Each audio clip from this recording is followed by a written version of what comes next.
उत्तर 24 परगना जिले के हालीशहर थाने के लॉकअप में एक व्यक्ति की संदिग्ध परिस्थितियों में हुई मौत को लेकर भारी तनाव और हंगामा मच गया है।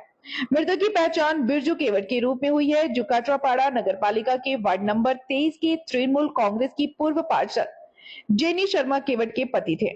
मृतक के परिजनों ने सनसनीखेज आरोप लगाते हुए कहा कि पुलिस ने थाने के लॉकअप के भीतर बिरजू केवट को पीट कर मार डाला। दूसरी ओर पुलिस का कहना है कि बिरजू केवट के खिलाफ कई गंभीर आपराधिक मामले दर्ज थे, जिसके सिलसिले में हालीशहर पुलिस ने उसे गिरफ्तार किया था।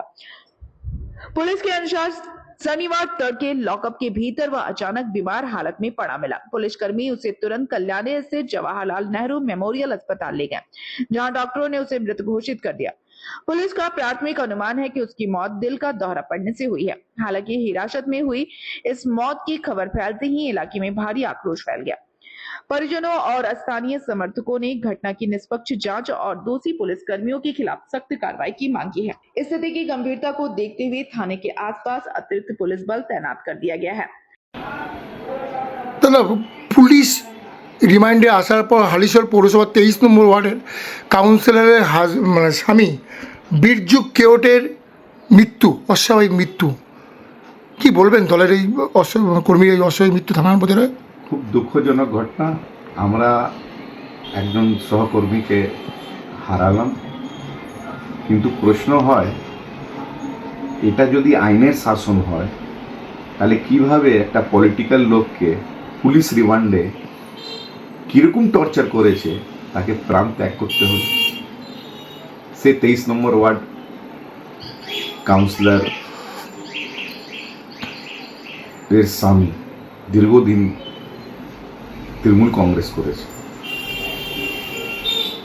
এত রদ বদল হওয়ার পরও কিন্তু তৃণমূল কংগ্রেস ছাড়েনি। সেটাই কি তার অপরাধ ছিল?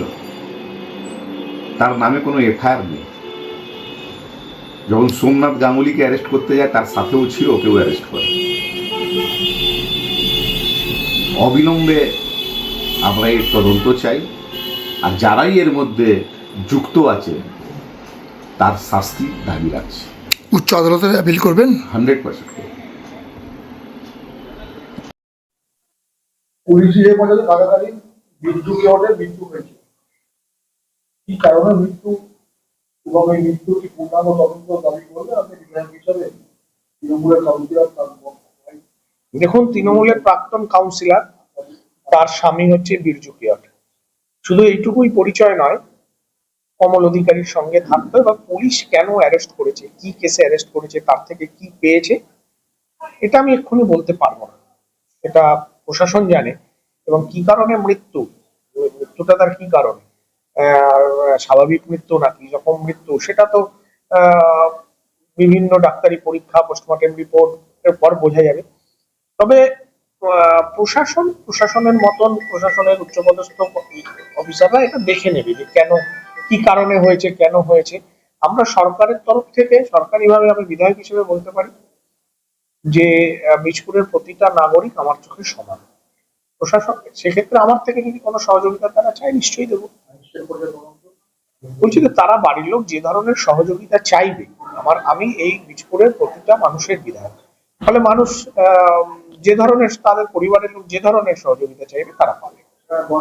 हालीशहर से ब्यूरो रिपोर्ट, पीबीटीवी न्यूज।